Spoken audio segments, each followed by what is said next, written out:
বলো তুমি happy new year লিখলে কেন? এখান থেকে কান ধরে তোবা করে উঠবে, জিন্দিগিতে আর কোনো তুমি শব্দ কাউকে বলবো না।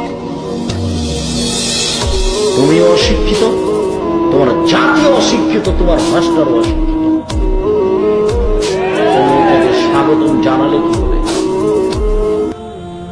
শোনো, শুধু তাই নয়, যারা জানুয়ারির 1 তারিখে শুভ দিন বলেছে, যারা পহেলা বৈশাখকে শুভ দিন বলেছে, তাদের বিচারের মাঠ হবে ইহুদিদের সাথে, খ্রিস্টানের সাথে তাদের বিচারের মাঠ হবে হিন্দুদের সাথে তাহাজ্জুদ পড়লেও।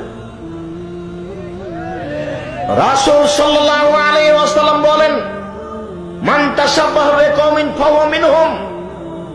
যারা যাদের সাদৃশ্য অবলম্বন করে, যারা যাদেরকে ভালোবাসে, যারা যাদের নিয়ম নীতি কৃষ্টি কালচারকে ভালোবাসে, বিচারের মাঠে তারা তাদের সাথে থাকবে। বলো তুমি বিচারের মাঠে কার সাথে থাকবে?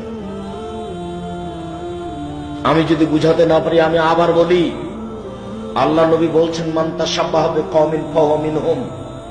যারা যাদেরকে ভালোবাসে, যারা যাদের নিয়ম নীতিকে পছন্দ করে, যারা যাদের পোশাক আশাককে ভালোবাসে, যারা যাদের কৃষ্টি কালচারকে ভালোবাসে, বিচারের মাঠে তারা তাদের সাথে থাকবে। বলো তুমি হ্যাপি নিউ ইয়ার লিখলে কেন?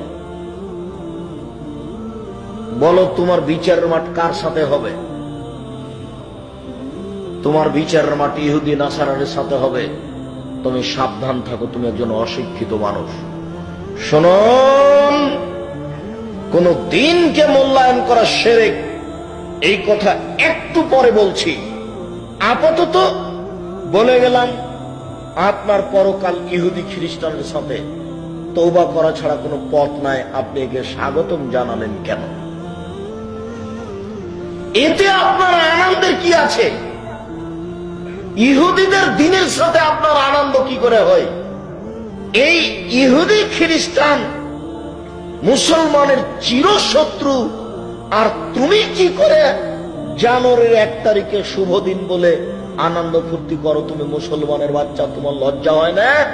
তোমার গোস্ত মুসলমান, তোমার রক্ত মুসলমান, তোমার মেজাজ মুসলমান, তোমার বুদ্ধি মুসলমান, তোমার বিদ্যা মুসলমান, তোমার নীতি মুসলমান।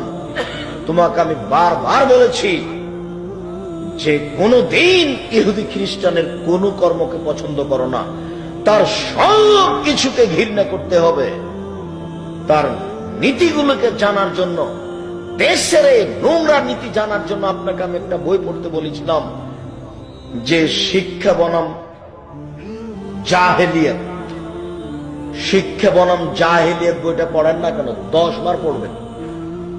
শিক্ষা বনাম জাহেলিয়াত বইটা 10 বার পড়বেন।